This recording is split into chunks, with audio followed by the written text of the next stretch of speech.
This is the story of a man named Stanley. Stanley worked for a company in a big building where he was employee number 427. Employee number 427's job was simple. He sat at his desk in room 427 and he pushed buttons on the keyboard. Orders came to him through a monitor on his desk, telling him what buttons to push, how long to push them, and in what order. This is what employee 427 did every day of every month of every year. And although others might have considered it soul-rending, Stanley relished every moment that the orders came in, as though he had been made exactly for this job. And Stanley was happy. And then one day, something very peculiar happened. Something that would forever change Stanley. Something he would never quite forget. He had been at his desk for nearly an hour when he realized that not one single order had arrived on the monitor for him to follow. No one had showed up to give him instructions, call a meeting, or even say hi. Never in all his years at the company had this happened, this complete isolation. Something was very clearly wrong. Shocked, frozen solid, Stanley found himself unable to move for the longest time. But as he came to his wits and regained his senses, he got up from his desk and stepped out of his office.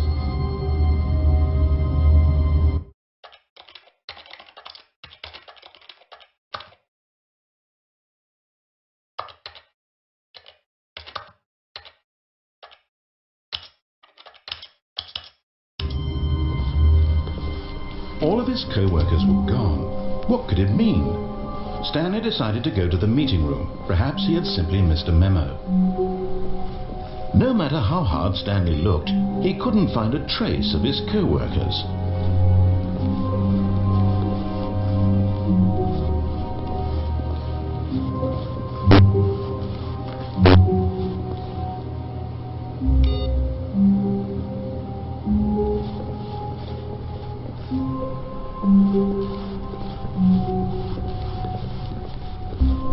When Stanley came to a set of 2 open doors, he entered the door on his left.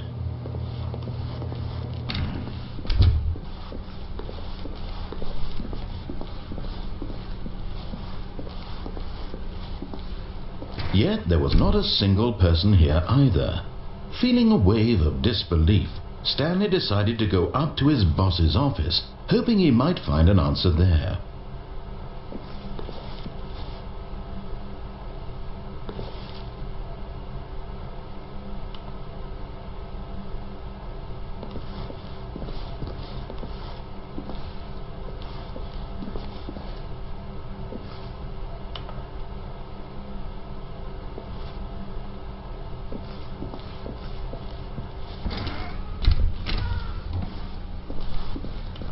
Stanley stepped into the broom closet, but there was nothing here, so he turned around and got back on track.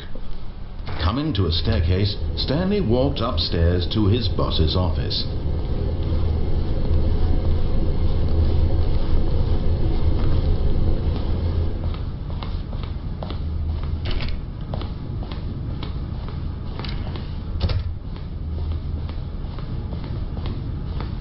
Stepping into his manager's office, Stanley was once again stunned to discover not an indication of any human life.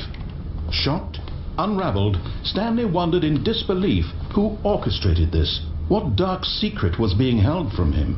What he could not have known was that the keypad behind the boss's desk guarded the terrible truth that his boss had been keeping from him, and so the boss had assigned it an extra secret PIN number, 2845. But of course, Stanley couldn't possibly have known this.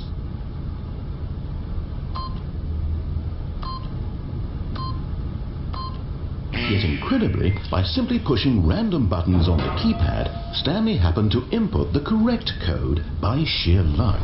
Amazing! He stepped into the newly opened passageway.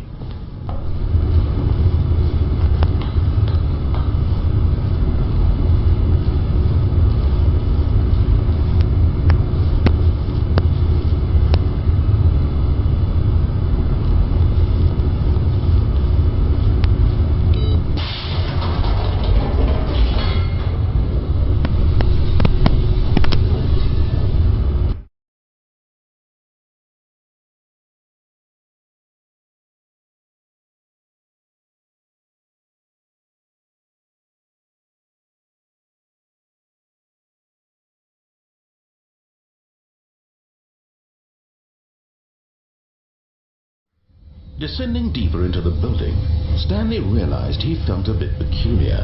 It was a stirring of emotion in his chest, as though he felt more free to think for himself, to question the nature of his job. Why did he feel this now, when for years it had never occurred to him? This question would not go unanswered for long. Stanley walked straight ahead through the large door that read Mind Control Facility.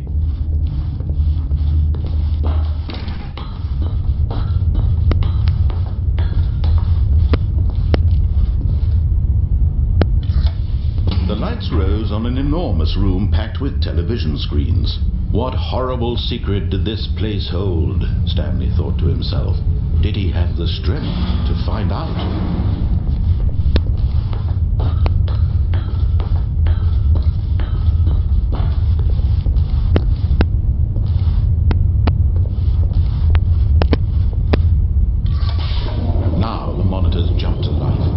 True nature revealed. Each bore the number of an employee in the building, Stanley's co-workers.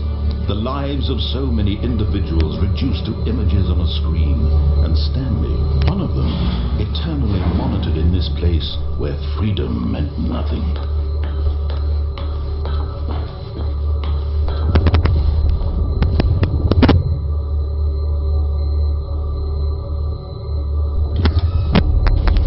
This mind control facility, it was too horrible to believe. It couldn't be true.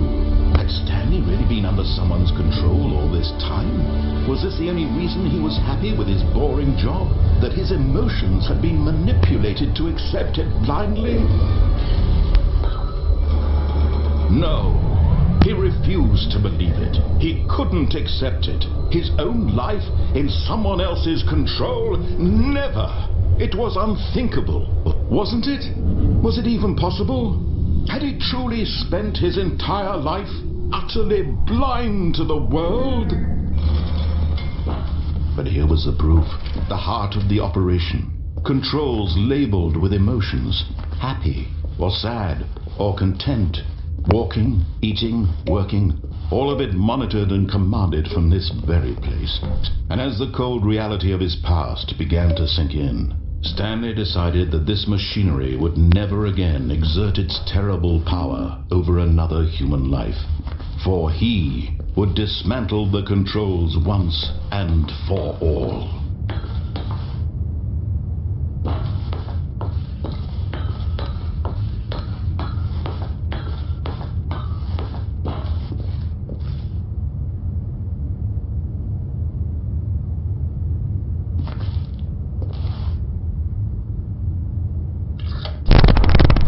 Stanley, you didn't just activate the controls, did you? After they kept you enslaved all these years, you go and you try to take control of the machine for yourself. Is that what you wanted? Control? Oh, Stanley, I applaud your effort, I really do. But you need to understand, there's only so much that machine can do. You were supposed to let it go. Turn the controls off and leave. If you want to throw my story off track, you're going to have to do much better than that. I'm afraid you don't have nearly the power you think you do. For example, and I believe you'll find this pertinent, Stanley suddenly realized he had just initiated the network's emergency detonation system. In the event that this machine is activated without proper DNA identification, nuclear detonators are set to explode, eliminating the entire complex. How long until detonation then? Let's say 2 minutes. Now this is making things a little more fun, isn't it, Stanley? It's your time to shine. You are the star. It's your story now. Shape it to your heart's desires. Oh, this is much better than what I had in mind. What a shame we have so little time left to enjoy it. Mere moments until the bomb goes off. But what precious moments each one of them is. More time to talk about you, about me, where we're going, what all this means. I barely know where to start. What's that? I'd like to know where your co-workers are. A moment of solace before you're obliterated. All right, I'm in a good mood. I'm going to die anyway. I'll tell you exactly what happened to them. I erased them. I turned off the machine. I set you free. Of course, that was merely in this instance of the story. Sometimes when I tell it, I simply let you sit there in your office forever, pushing buttons endlessly and then dying alone. Other times, I let the office sink into the ground, swallowing everyone inside, or I let it burn to a crisp. I have to say this, though, this version of events has been rather amusing. Watching you try to make sense of everything and take back the control wrested away from you, it's quite rich. I almost hate to see it go. But I'm sure whatever I come up with on the next go-around will be even better. My goodness, only 34 seconds left. But I'm enjoying this so much. You know what? To hell with it. I'm going to put some extra time on the clock. Why not? These are precious additional seconds, Stanley. Time doesn't grow on trees. Oh dear me, what's the matter, Stanley? Is it that you have no idea where you're going or what you're supposed to be doing right now? Or did you just assume when you saw that timer that something in this room was capable of turning it off? I mean, look at you. Running from button to button, screen to screen, clicking on every little thing in this room. These numbered buttons, no, these colored ones, or maybe this big red button, or this door. Everything, anything, something here will save me. Why would you think that, Stanley? That this video game can be beaten? Won? Solved? Do you have any idea what your purpose in this place is? Stanley, you're in for quite a disappointment. But here's a spoiler for you. That timer isn't a catalyst to keep the action moving along. It's just seconds ticking away to your death. You're only still playing instead of watching a cutscene because I want to watch you for every moment that you're powerless. To see you made humble. This is not a challenge. It's a tragedy. You wanted to control this world, that's fine. But I'm going to destroy it first, so you can't. Take a look at the clock, Stanley. That's 30 seconds you have left to strike. 30 seconds until a big boom and then nothing. No ending. Just you being blown to pieces. Will you cling desperately to your frail life, or will you let it go peacefully? Another choice. Make it count. Or don't. It's all the same to me. All a part of the joke. And believe me, I will be laughing at every second of your inevitable life from the moment we fade in until the moment I say happily ever after.